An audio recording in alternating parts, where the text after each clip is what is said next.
नमस्कार, मैं प्रेम प्रभाकर और मैं इसमें मौजूद हूँ बांकीपुर विधानसभा क्षेत्र में और ये उपचुनाव हो रहा है। और जिसके मेरे साथ हैं बिहार के ग्रामीण मंत्री सुनील कुमार। उनसे बात करते सर, कैसी तैयारी चल रही है?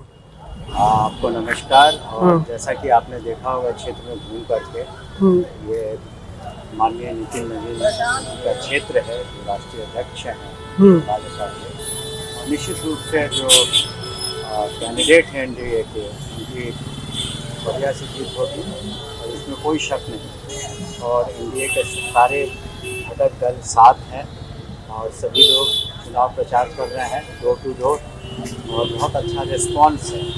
और लोगों में काफ़ी उत्सुकता के साथ साथ एक इंतज़ाम है और सभी लोग जोश में हैं। और भारी बहुमत से यहाँ पर एनडीए के उम्मीदवार की जीत। प्रशांत किशोर कितना चुनौती देते हुए दिख रहे हैं सर?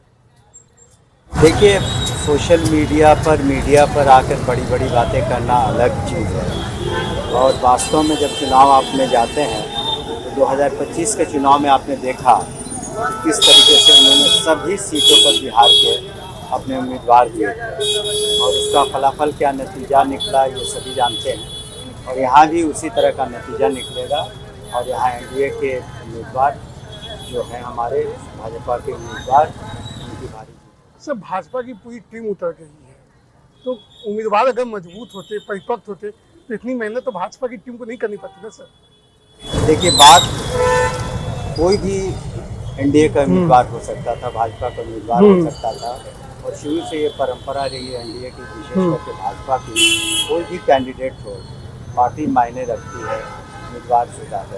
ये इसलिए सभी पार्टी के लोग सक्रिय रहते हैं, सब अपने अपने दायित्वों का निर्वहन करते हैं।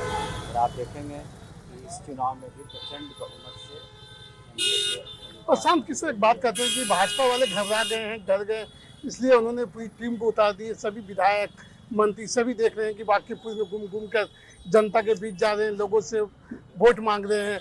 एक बात प्रशांत किशोर की वजह से वो खुद ये कह रहे हैं।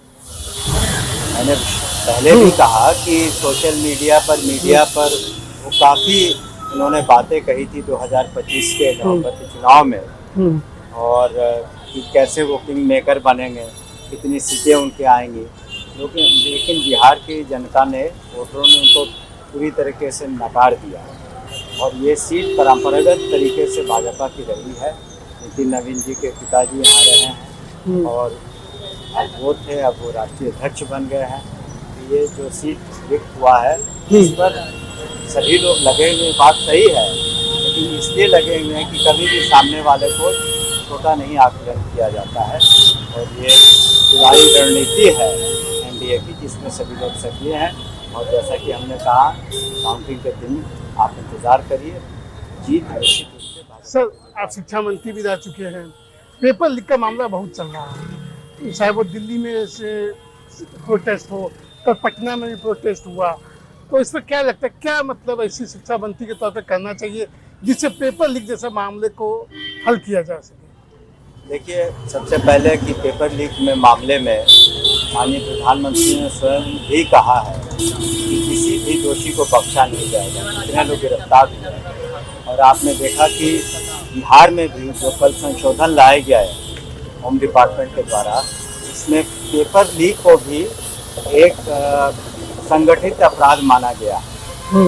सीसीए के तहत पेपर लीक को भी संगठित अपराध माना गया है, ताकि उनके विरुद्ध कार्रवाई हो सके जो ऐसा करते हैं। ये टेक्नोलॉजी का ज़माना है, और कई बार जो इस तरह के पेपर लीक कराने वाले लोग होते हैं, उसमें कोई बड़ा कानून बनना चाहिए। जैसे तो आपने बताया ना, बिहार ने तो कल ही संशोधन किया कि पेपर लीक के मामले को संगठित अपराध की श्रेणी में हम लोगों ने लाया कल ही, ताकि पेपर लीक के मामले में पेपर लीक करने वालों को, ऐसे गिरोहों का पर्दाफाश करके उनके विरुद्ध कड़ी से कड़ी कार्रवाई ही की जाएगी और सजा दिलाई जाएगी। चलिए ठीक है, ये सुनील कुमार थे। उन्होंने बताया कि बांकीपुर विधानसभा के विधानसभा चुनाव में बीजेपी की क्या स्थिति है और पेपर लीक के भी मामलों पे उन्होंने खुलकर अपनी राय रखी। आपको यह वीडियो कैसा लगा कृपया कमेंट करके बताएं। हमारे चैनल को सब्सक्राइब करें। धन्यवाद।